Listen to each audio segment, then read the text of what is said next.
we've got an awesome speaker this evening. It's our dear friend Kinga. She's been on the road for a really long time. You might know her from Instagram, you might know her from YouTube, or you might have crossed paths with her out on the dusty trail somewhere. But she'll be joining us this evening from Mexico City. And without further ado, Kinga, thank you so much for joining us for Trailside this evening. Hello, everyone. Thank you so much for having me. I think you've created such a wonderful platform, and I'm super stoked to be here with you guys today. I haven't socialized for a long time, you know. I've been in Mexico for like 3 months, and I hardly socialized with anyone, so this is nice. This is great. Well, this is a great crew of ladies. And here at SheADV, everybody's experience runs the gamut from brand new riders all the way up through super experienced motorcyclists. So maybe Kinga, kick it off by telling us a little bit how you got started riding motorcycles.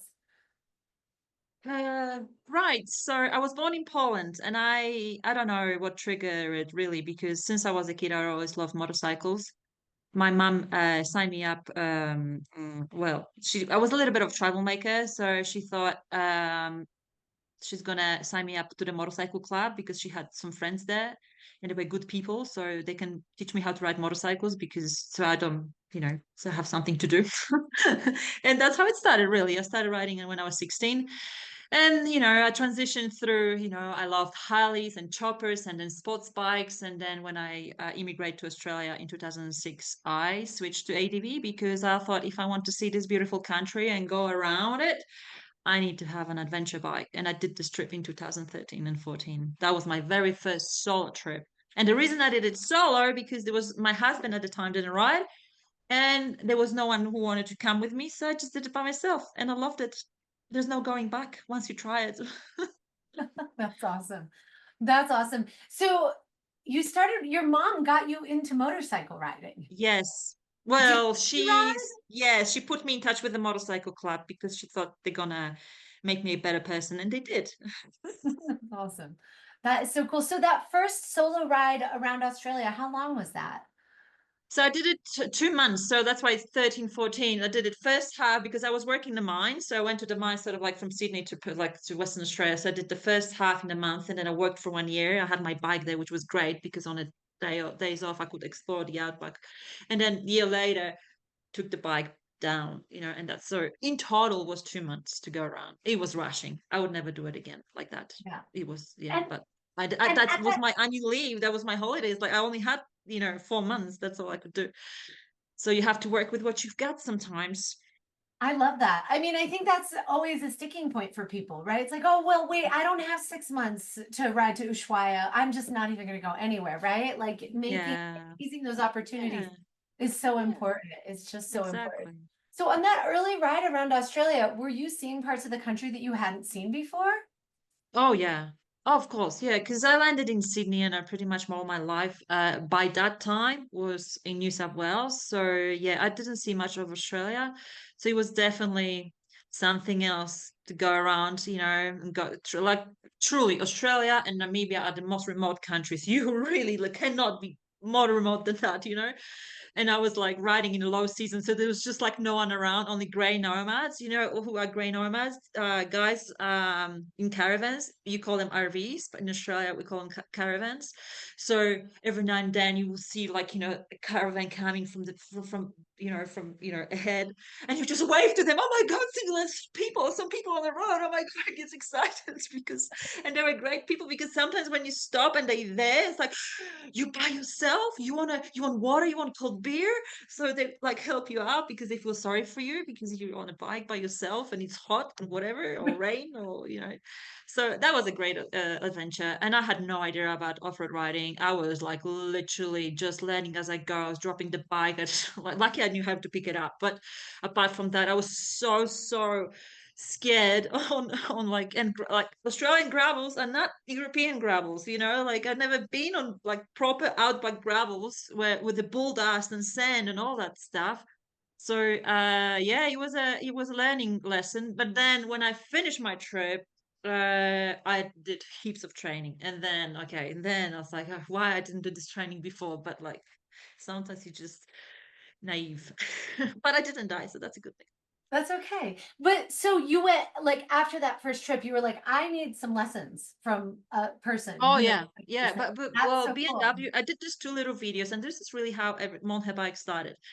I did these two little videos about this trip, and then BMW Australia found out about me, and then they said, "Would you like to be our ambassador?" So I was a BMW ambassador for Australia, but like no money involved. Oh, they were just only inviting to the events, and I had training for free. So I had BMW training for free. Like I was just doing this training, even in your same course, I've done like 3 times, and every time I would go back, I would learn something else. So that was great.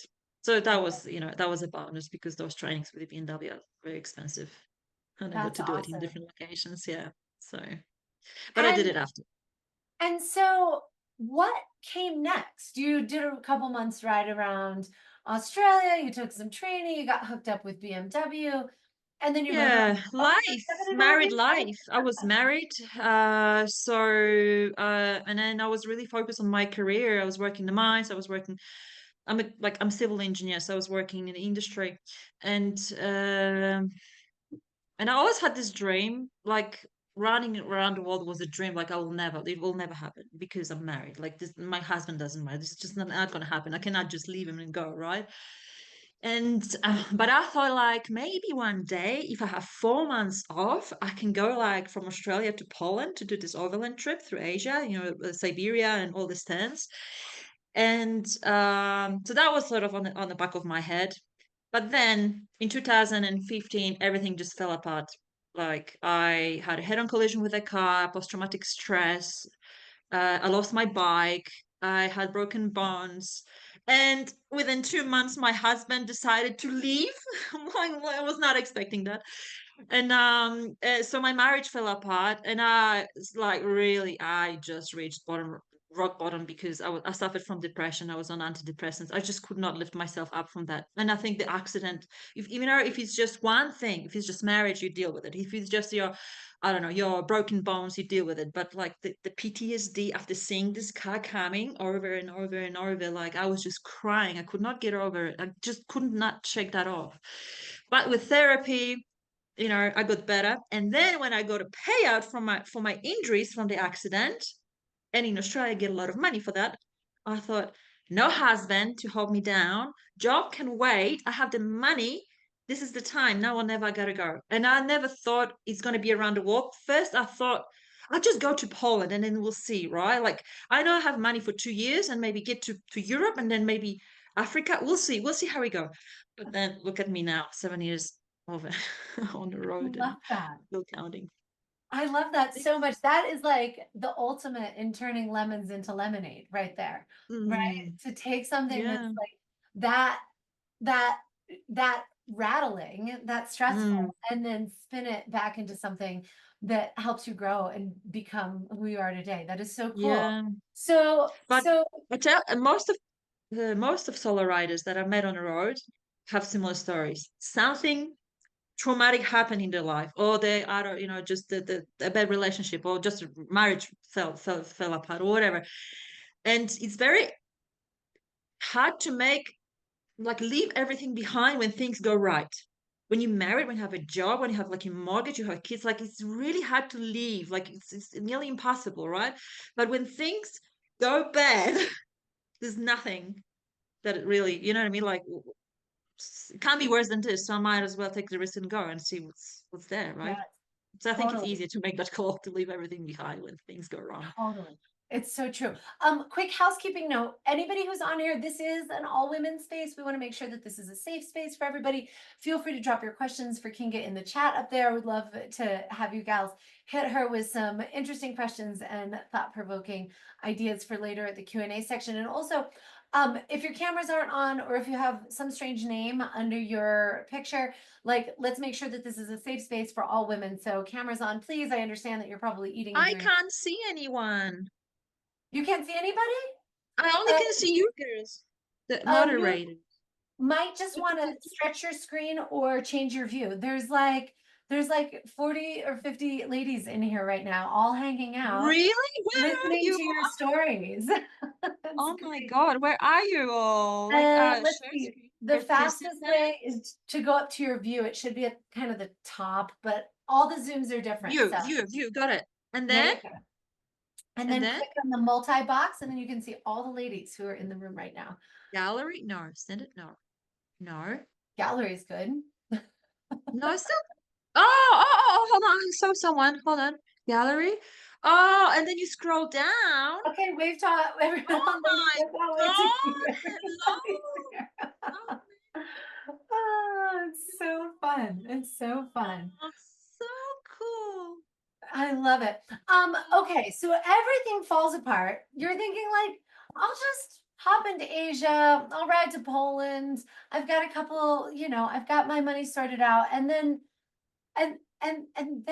what happened, right? I'm assuming you went to Poland because you've got family there or some Yeah, connections or it's just in yeah. Eastern Europe, so that's where you're Well, coming to well, visa. I knew I have money for 2 years, and when I was traveling through, it took me 8 months to get from Australia to Europe, because of the season. Like that's the longest you can go. Because in Siberia, I was riding Siberia in April, it's still snowing, and I arrived to Poland in November, and it was about to snow. So that was like really this distance you have to do like maximum in 8 months.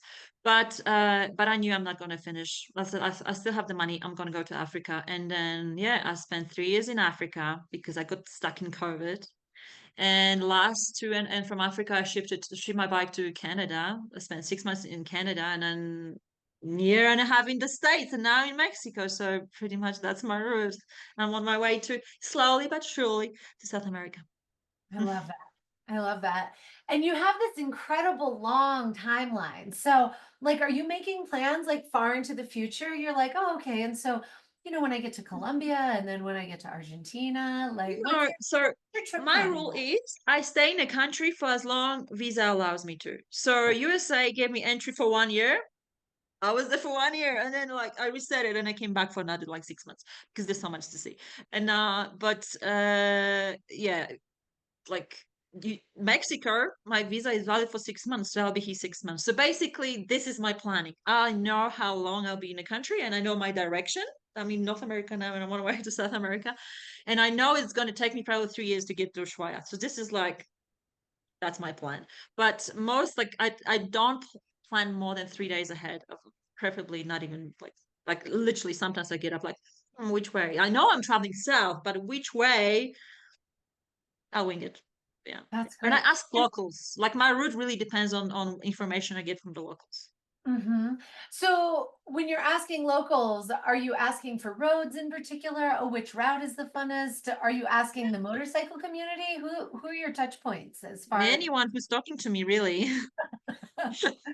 So like our our writing community is so like pretty much eventually when I get to to a country, like I don't know anyone, give me a 1 week and I will know most of the community, like at least the few people from the writing community who can give me some tips, right? And it's just yeah. And I'm very social. Yeah, I'm a social butterfly, so if I can, I meet as many people as possible. the best? That is so cool. So you're all loaded up, and your bike. Tell us a little bit about your bike. Your bike has such a personality to her. Chile. What can I say? Chile is the best. Chile is my divorce bike, my recovery bike. I had to learn how to ride a motorcycle again because after this accident, PTSD, my body was so frozen that I could not even turn on an intersection. Like I could not even lean because when the accident happened, I was in a corner. So I was like, and probably that's why I was saved because I was thrown on the road. But regardless, so Chile, I had to learn how to ride a motorcycle again, and that was Chile. And now we're 7.5 years on the road, and sometimes I look at these pictures like from Mongolia in 2017. I was so young, and Chile was so young. I'm like, Chile, look at you. You were so clean at the time, no scratches. You know what I mean? Like so fresh. But yeah, she's my best friend. Honestly, I talk to her a lot. Like I think it's just a from the life of the solo rider who you're going to talk to. And she actually replies and we make decisions together. And I think she's got like, she's 100,000 miles now. She's got 100,000 miles and she's going so well. A few hiccups, but that's, wear and tear and that sort of stuff. But she's just the perfect bike for this trip. And I know her so well and I'm looking after her. So hopefully she's going to last me a few more years. I love that. One of the gals asked earlier in the chat, was your accident, were you on a motorcycle when you Yes, yes, yes. I was on this motorcycle that I did trip around Australia, which was also 800 GS. got it? Got it. Yeah, that's got to be extra traumatic recovering from something like that. Yeah, yeah. So when you're riding around on Chile, what do you bring with you Mhm. when you're headed out on a Oh, 7+ year infinite road trip? God, I'm so overloaded. But I tell you, okay, the reason I'm overloaded is I'm content creator, so I've got a lot of cameras and power banks and this one and this, so you have that gear just on its own weighs quite a lot. Then I cook a lot. So recently I'm vegan, so I carry a lot of food with me now because I know I can't really get, in small villages, forget about it. Like I can't just walk into the restaurant and just have something except for guacamole, and then like how much guacamole you can eat, right? So I cook a lot and I eat healthy. So I carry a lot of food and spare parts, tools, everything weighs. I know guys can like make it like really small and like go with like, I don't know, like broken toothbrush and like, I don't know, and shampoo for everything. I can't do that. I need to have my moisturizer. I have to have my hair products, body scrub and all of that. I'm on the road for 7.5 years. It's not like I'm going that for 2 weeks, come back home and I can get all the treatment. I mean, like I have to carry all this stuff with me. So I know men wouldn't understand it, but I think ladies would be able to. So I I carry a love lot it. of stuff. Yeah. Like you I can love it. see And Chile is quite you overloaded. And I camp get it a a lot. lot, Oh, she's so overloaded. Well, it's my bike and right? my torture through sand. And it's nothing to do with you, right? I love it. Um, Gosh, what was I going to say? You camp a lot too. So it's like Yeah, you're not just I going from do. hotel to hotel or crashing No, with friends or friends of friends. I'm a Um, big camper. I love it. These are the best, like, especially now, like, I was just spent 7 weeks in Baja and now I'm on the mainland. This is the first time I'm in a hotel for like in the last 7 nights. And honestly, for me, being in a hotel, yes, if I have to do work on my videos, have a shower, wash my clothes, and I'm out of here because otherwise what else to do? You close the door, you watch Netflix, you go to bed. But when you're out camping, so much is happening. The wildlife, cooking, and this and that, fresh air, and you go for a swim. It's just like I feel like I'm alive. I feel like it's like all my troubles go away, I feel like my brain is so like relaxed and my body and everything is so I love it. And I do as much as I can. Really. I that's recommend this awesome. is the camping is the best stress relief, I think. It's so true. It's so true. Yeah, if anything's ever going wrong, just go outside. It's just that simple. Yes. It's just Yes. that Be simple. connected to the nature and you're good. Yes. So over the course of all your years of traveling, you support yourself, like people know you as a YouTuber and a content creator, and you have brand sponsorships. How does that all work and how does that fit into this ongoing life on the road? So as I mentioned to you, really it all started from these two little videos I did, from the trip around Australia. When BMW got interested in me, and my first sponsors, my very first one was Camel Tank. The guy from Canada contacted me, and he goes, "I've got a tank. You want to test it?" I'm like, "Oh my God, I'm getting stuff for free, right?" And then Outback Motortech and other guys from Canada with all the guards, and they jumped on board, and all this like free stuff that start appearing because at the time, I mean, we're talking 2013, my first video, on YouTube, like vlogging was not even a word at the time. Like the vlogging was not a thing. It was just, I feel like I'm ancient YouTuber. And all my videos were like music and writing, no talking, nothing. So that's how it all started. So I got in really early and I got my first sponsorships through that. And through really first 2 years of my travels, I never received any money from my sponsors. I only, I got the gear for free, which was normal at the time, 2017, 16. No one was getting paid. but within that's why, like I never thought I'm going to be on the road for so long, because the industry, while I was on the road, the industry has shifted, has changed. Brands started, appreciate influencers. I hate that word, but you know what I mean, like, content creators who ambassadors who would give them exposure. And then I just like, I'm going to Africa, and I'm thinking maybe I'm just going to ask if they're going to like financially like support me. And I asked my brands for like $100 a month, and they go, no worries. I'm like, oh, well, that was easy. I probably asked not enough, but eventually, eventually, like, it's increasing and increasing my monthly fees, and I really don't charge that much. Like, and I think maybe that's why they stick with me for so long. But I'm loyal, and I feel like I'm this veteran, like there's so many new content creators, and younger women and men, and they have different, they have this fresh approach, and I feel like I'm this on her bike veteran on the road for 7.5 years, and every week there is a video. It's like a Brazilian drama, like it's just never ending. Like I'm just editing today my episode 300 episodes. Before I was posting once a week, and now I'm trying to post twice a week, because now I talk on my videos. So now I'm like, I record more. So now I have to like, now I'm trying to do like 2 videos a month. But so I got in early, and I tell you, I don't think I would make it now if I had to apply for sponsorships. Pretty much every sponsorship I've ever applied, I got answer no, or never got answer. So all the brands that are with me, they actually approached me. So that's why they're with me, because otherwise I'd be like, probably I wouldn't make it. I'm not a, I can't just push through, and I'm not money driven. So I just wouldn't be able to do this. But But I it's think great that's because what, you're in it for yeah, the long haul, right? Like you have staying power. yeah, You're exactly. and Steady in the background, always there. People yes, come and go, totally. they get pregnant, get married, and on her bike, she You're just keeps still going. going. Yeah. Oh, I love it. I love that.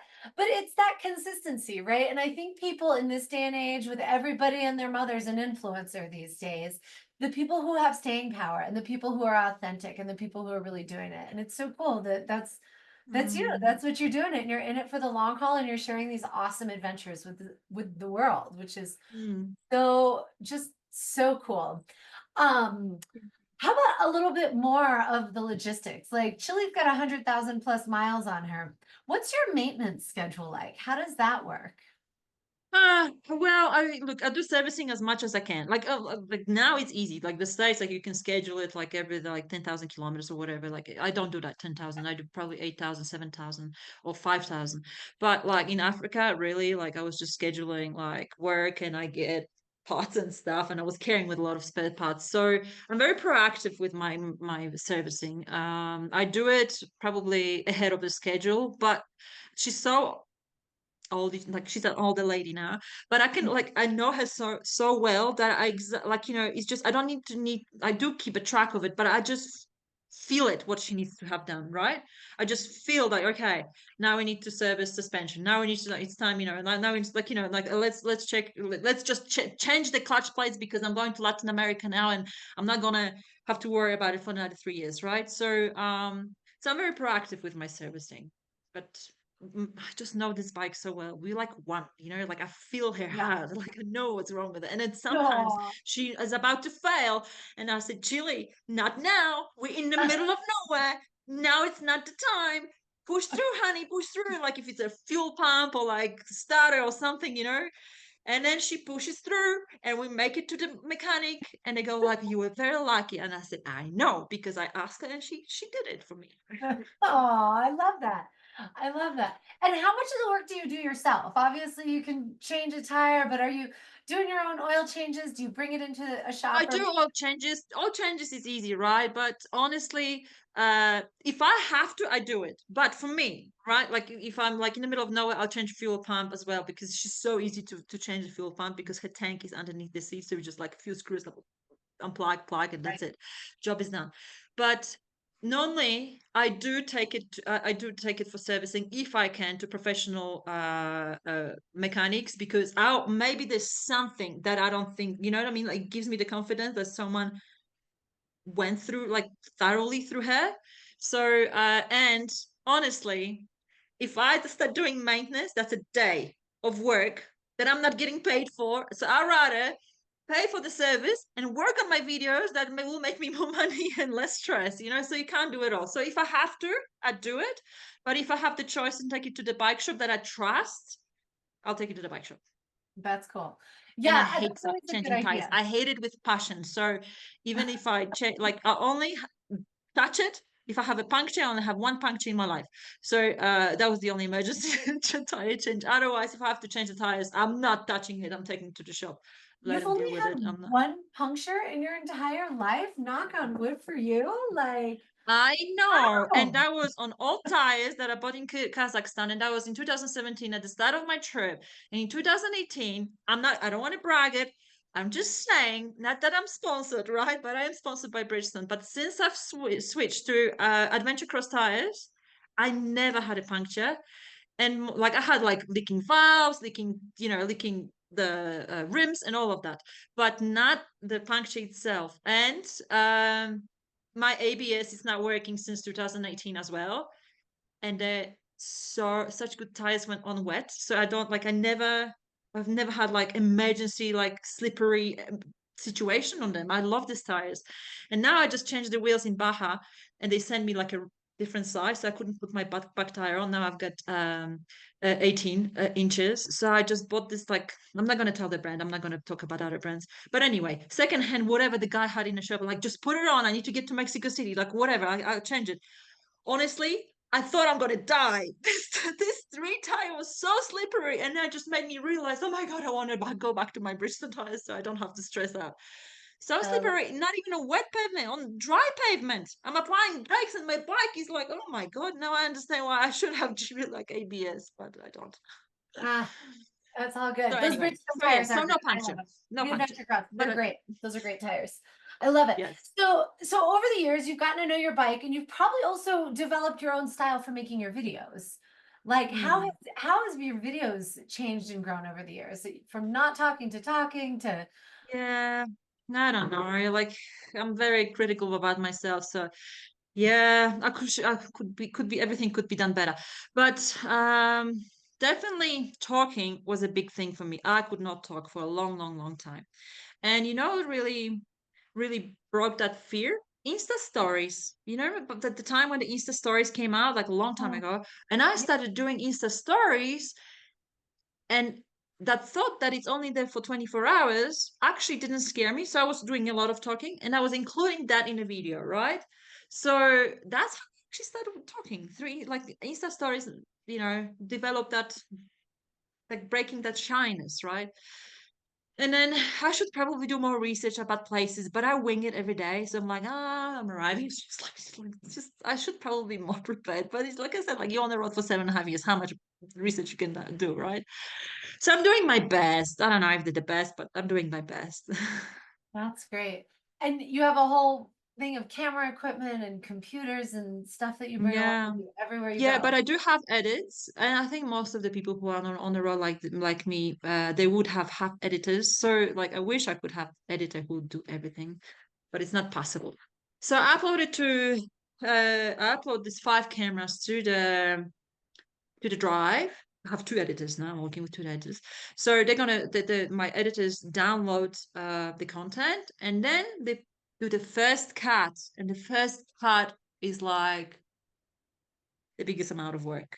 So they would, let's say, send me half an hour, half an hour, 40 minutes. And like, in just 40 minutes, okay, let's do 2 episodes. We're going to divide this and this, delete this, speed it up, this music, this caption, whatever. So then 2 revisions and the video is done. So, I sort of like direct it more than edit. And I on one day, I can do like four episodes, go back and forth instead of like editing myself. Yeah, if I didn't have my editors, I would never release any video on YouTube. No way. That's so cool because it lets you keep moving too. You're not stuck Yes, and they keep over. me like, and they keep me motivated, and we have a schedule, and like, we motivate ourselves, so it's like it's much, much better. Love it. Otherwise, I would put it away. I would never release it. That's so cool. That's so fun. Um, that's great. So as you're traveling, what's your cadence like? How often are you in a hotel? How often are you camping? How do you manage the logistics of like getting the, you run out of Hmm. what remember when you were here, we went to we went to Sephora to get moisturizer, right? Like, how do you manage those ongoing logistics of being on the road for all those years? Yeah, I wing it. It's like it really, whatever you need to do, you need to do. So if I have to work, I just look for a hotel and I stay there normally for like 2, 3 nights, and then just work, and then I don't have to do anything for a week or so. So like now, recently, like 7 days of camping. Like I camped every day. Oh my God, it was the best. I did wild camping at the quarry. It was just like random places. It was so good, and I was just living the dream. But now I'm like, oh, damn it, now I have to really sit down and I have to work. So I need to have this balance. I need to have, unfortunately, work is work, right? But it keeps me going, that editing and being active on my social media. So yeah, it depends on the country. It's like in the States, if it's not if the state is like really boring and there's not really nothing, nowhere to set up your tent in a nice place, I was just like transit and stay in a motel and just keep going, right? But if like California or like Arizona or like somewhere like in something so beautiful, like I slow down and then I make sure I camp on the way. And sometimes I don't go far. Like last week I was going maybe 100 miles a day.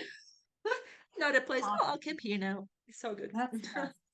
That's the best. So then you get to really lean into it and know a place. Ah, Yeah. yeah. So one of the things that I noticed, you stayed with us here in Southern Arizona, that you're a wonderful house guest. Like you're a really Oh, gracious traveler. It's like you're the kind of thank person you. where like, Kinga, you can always stay at my house anytime you want, always. Oh, thank you. What kind of tips would you have for people who are traveling? Because there's something in the motorcycle community where we have a tendency to drop in on other people more than maybe truck travelers do. So what kind of tips would you have for ladies who are out on the road and how to be a good traveler, how to be a good house guest? Mhm. Um, I don't know what to say, to be honest. What would be the tips? Well, if I'm to be the house guest, yeah, well, make sure you make someone Vegemite sandwich. You did like it, didn't you? Of course, yeah. Oh, I loved it. Yes. So normally, like when I stay with people, I make sure, like, yes, I'll invite guests for dinner, or or I'll make something, or have little goodies for them. So like some people welcome me to their home, so I have to give something back. So definitely I do that a lot. Yeah. And I think that's important. And I love giving, and I have a little like kangaroos. Did you get my kangaroo for me? I'm pretty sure you did, didn't you? I think Sterling did. I think Sterling's got a kangaroo. Okay, maybe I was low at the time on it. Now I have a new Here we supply, go. so I have a lot of them now. But yeah, sometimes I'm like, I run out, so I ask my Aussie friends to send it to me. But yes, I would have stickers. I would have like whatever I could, just give something back. And I think it's important, like when someone welcomes you to your home. Apart from any other question about traveling, did you say? I mean, I just think, ladies, if you are ever in the path of Maybe Kinga, some. just to offer her a place to stay. She's lovely to have. And a Vegemite sandwich, if Oh, you're not sure what that is like a pizza bread with Vegemite smear on it, which is like this really savory, kind of yeasty deliciousness that she piled a bunch of delicious veggies on top of, and it's great. So it hopefully was delicious. it's so good. It's just so good. And Keegan, you're such an inspiration to me and Oh, to so thank many you. women who are out there riding. I mean, you've got this huge YouTube channel, you've got this great social following. You're always so wonderful and positive, and I just feel like you make friends Oh, along thank the way, you. wherever you go. How do you maintain all these friendships with people all over the world? Like, how do you keep in touch? Of course, I can't keep in touch with everyone, every single person that, but I'm trying. I'm really trying. And, sometimes you may not speak with people for a year, but like once a year, you will check up on them and, how are you? And some people will really stay in your heart. And some people are my friends for life. Like, like I can't wait to see them again, but they'd be like, I don't know, in Siberia or like, I don't know, Turkey or somewhere, So I'm gonna have to wait a long time until I see them again, and if ever, right? But there are definitely people who are staying in my heart, and I've considered them like my best friends, like forever. And sometimes, I don't know, you just click with people. But of course, it's not going to be every single person you meet because it's just impossible, you know, to manage all of that. But I try to I try to keep in touch at least once in a while and check up on them and see how they go. And I miss them and I think about them. I think that's a lot. You know what I mean? When you someone like when you think about someone and it's like, oh, I love this person so much. How am I going to see them again? Right. Yes, So totally. it is tough. I've said a lot of goodbyes on my road. A lot of goodbyes. Yeah, for sure. Mhm. Mhm. Um, yeah, it's so true. And I feel like those friends, you know, the best friends, even if you don't see them for a year or years, and then you get back Yeah, together, it's like no time ex has passed ex at all. And yep, you that's just the pick it sign up of where you left. Yep. Yep, that's it. Yeah, I exactly. I And there's love no it. expectation. You know what the best friends are? When there's no expectations and no Right. pressure, Totally. Totally. right? And then it's the best 100%. friendship ever. Right. Yeah. Because you know you'll connect up when it's time to connect up. It's so Yes. true. Mm, mm. Um, So you've been at it a long time. Share some of that OG wisdom with us, Kinga. What are the highs and lows? Highs and lows. Okay, I tell you, the biggest stress for me is the social media. Being on time with my YouTube. It's a lot of work. I mean, it's full-time job. Like you either film, you either edit, you backing up, you just constantly, right? And that gets sometimes overwhelming. So I need to make sure, like before when I was in a relationship, and normally like my last relationship on the road was like 3 years, so like long time, right? I was trying to make breaks every 6 months. I would have a month break. But now that I'm single, I think I'm going to stretch it to 1 year. I just don't feel the need of stopping like until next summer.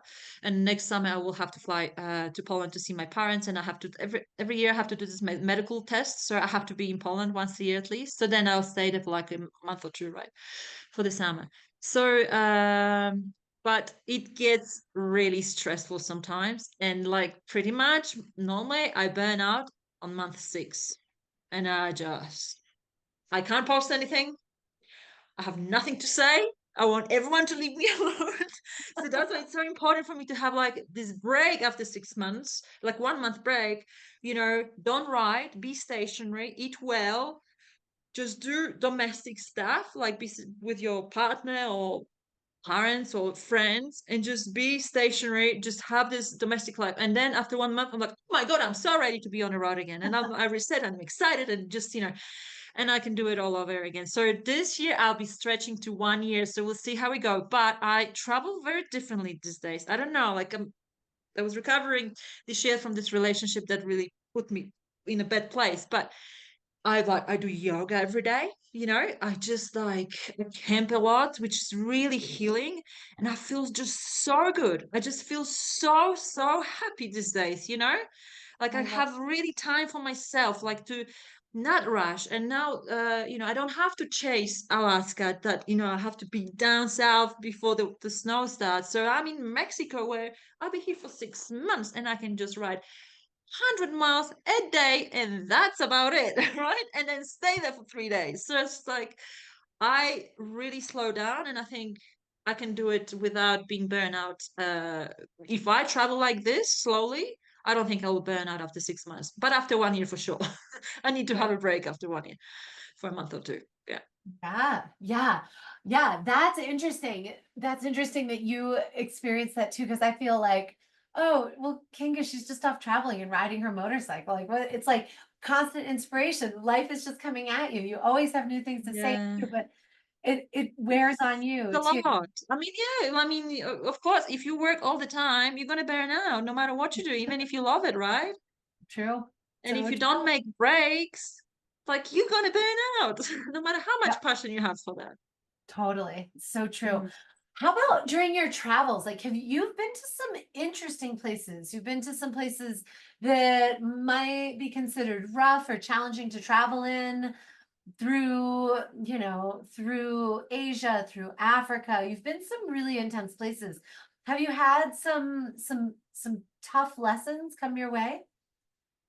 Okay, I'm gonna keep it short. I did mention that pretty much it's mentioned to every interview I have because Mongolia has tested me on so many levels, on so many levels. And that was my third country on my round the world trip. I was like literally 4 months into my round the world trip. And that was my dream country where I don't know, I was little bit naive because I thought, well, I got this. I was like, I'm coming from Australia. I know how to ride outback. I know how to camp by myself. I know, like, I know, like, I got this, right? Mongolia, it's not Australia.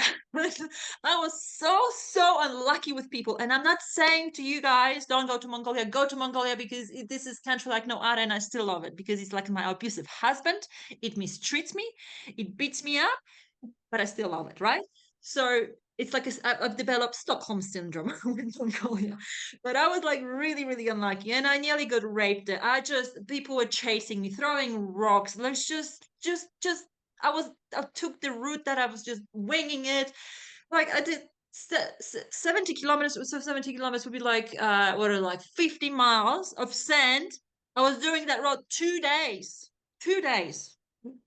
I was just keep deep sand, just keeping, dropping my bike and putting it back on. I lost so much weight. I lost my mind there. I was crying over anything. I can't find my gloves. God, oh my God! It was just like it was so bad. 1 month of torture, honestly. I know I was going there with all this open heart, and it's gonna be so beautiful. And it was just so bad, but that was just my experience. Everyone who's been through Mongolia never had this experience. So don't listen to don't judge Mongolia through my experience. I think anyone should go there. It's just an amazing country.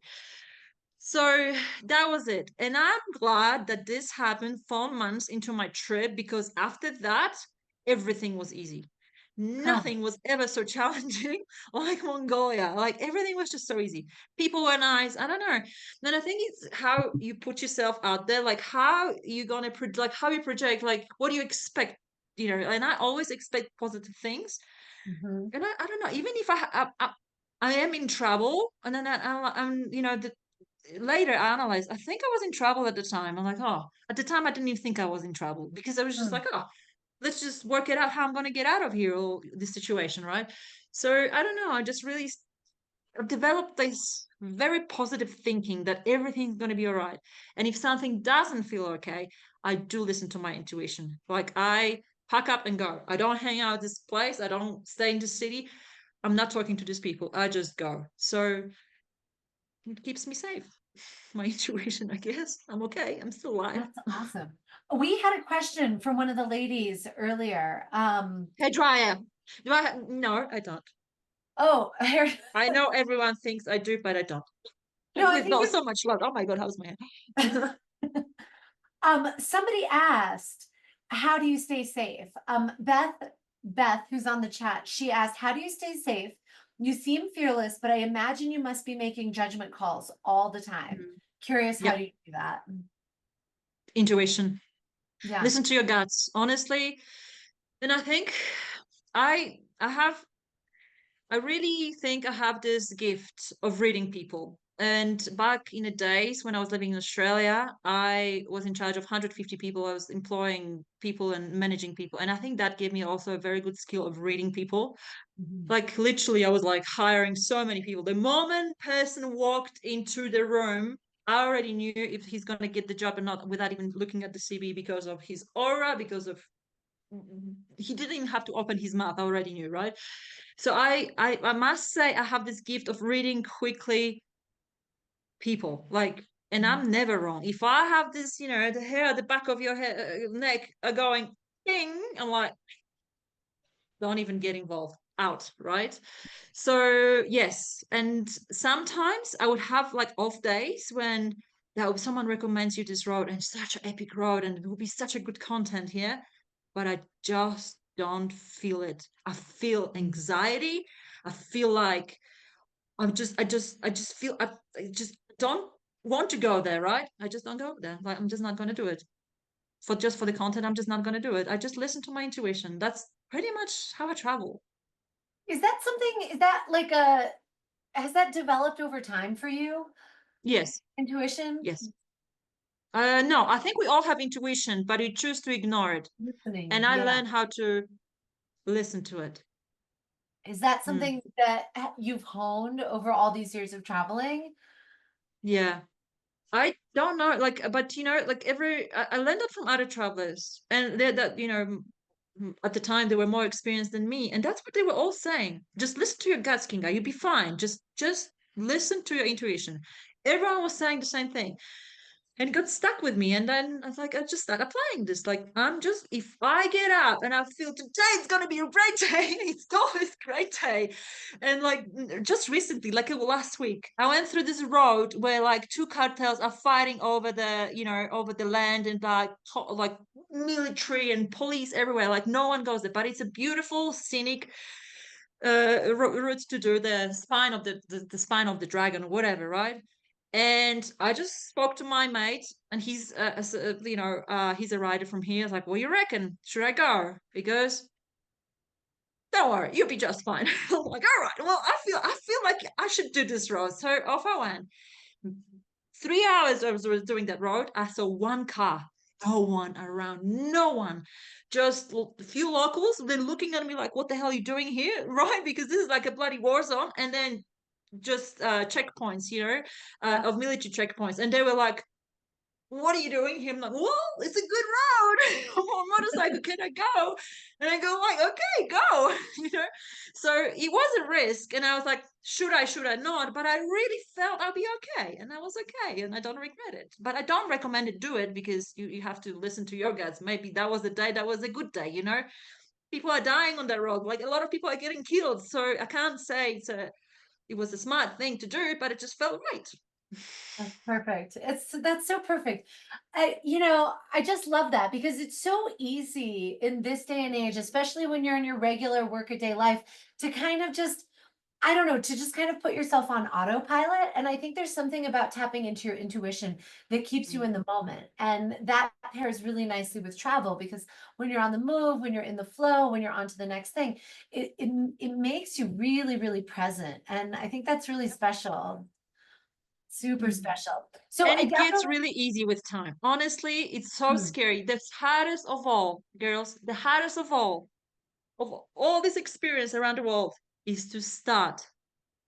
Every world traveler will tell you this. The hardest of all was to start. And then because you're so insecure, you don't know if you're going to be capable of so many things, maintenance and this, and what are you going to do? Like, how are we going to plan it? And like all of that.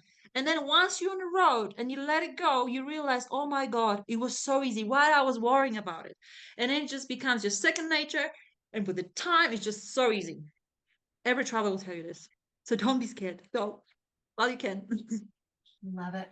I see Sue over here in the chat asking if the chat questions are going to get answered, and we're getting there. We will get there. We will always answer as many of these questions as we possibly can. So let's fire off a little bit of Q&A, Kinga, and then, I'd love to hear a few more tips and tricks before we wrap up the evening. So, how many languages do you speak? Polish, Russian, English, and now I'm learning Spanish. I'm very committed. I have like online teacher and all of that. It's not easy, but I'm trying. That's good. Spanish is going to serve you well for the next Yes, I know. couple I years. know. No one speaks English here. It's like That's mm. great. Here's another logistics question. This is just about travel in general. How do you get your bike between disconnected continents? Right, so all sorts of options, right? I shipped it first on a plane to Korea, then I caught a ferry to Siberia, then I from Europe to Africa, I caught a cargo ship, and I was in cargo ship for 7 days. From South Africa to Canada, I put it in a container, and it was on the ship for 3 months. So really depends on the continent, and you just do research, and then yeah, there's lots of options. So I did, plane or sea. That's it. No, easy peasy. Let's see. Okay. Mm, Curious about how you manage insurance, being on the road full time for both your health and your bike and your belongings. So, yeah, just health and personal insurance. Mm, we had this you probably weren't the Eva, like at the Overland Expo, we had this on a panel, with other ladies travelers, and my answer for you guys, because you're from the States, will be probably not relevant, because I'm the Polish Australian. I've got two passports, so I've got insurance actually from on both countries. So I actually pay for my traveling insurance, the Aussie one, like $70 a month. And that covers me for motorcycling riding and like traveling, like, the injuries and emergency, if they have to fly you or treat you, whatever, right? That's from the health. But they fly, if I'm, for example, in Mongolia, I came back to Mongolia a year later for the GS trophy and I broke my leg and I had to be flown. Like, that's what I mean. Mongolia always mistreats me. So anyway, I had to be flown from Mongolia to Australia. But in Australia, public care is free. So my insurer put me on a plane, flew me to Australia, and then they fixed my leg. But with you guys, it's very different because you're from the States, so you need to pay insurance monthly. Not even if you're not in a country, because if you have to be flown from somewhere and you land in the States, they have to fix it and you don't have insurance, you're screwed, right? So Mhm. it's a very complicated situation for Americans. I don't know how you deal with that, because if you're going for like 7 years, why would you pay monthly insurance in the States when you're not there, Right, right? right. Totally. So So it's true. a problem for Americans. It's a problem. So you probably need to speak to other overlanders who are actually from the States, because my situation is a little bit different. And same in Poland, Medicare is free.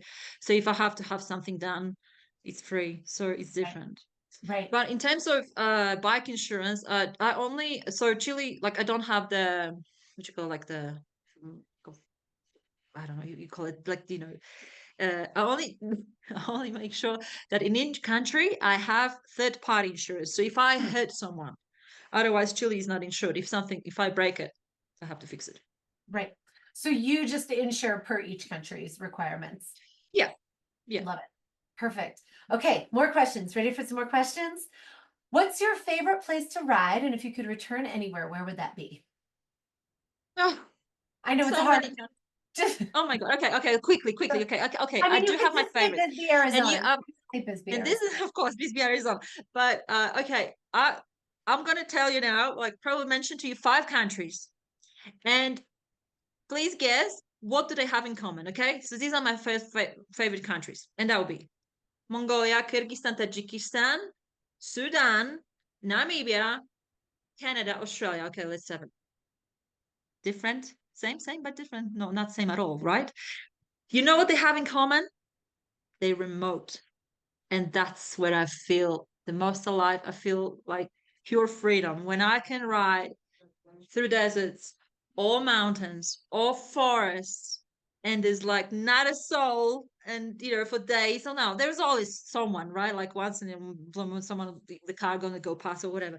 But if I can find these places, like like when in remote places, this is what I love the most.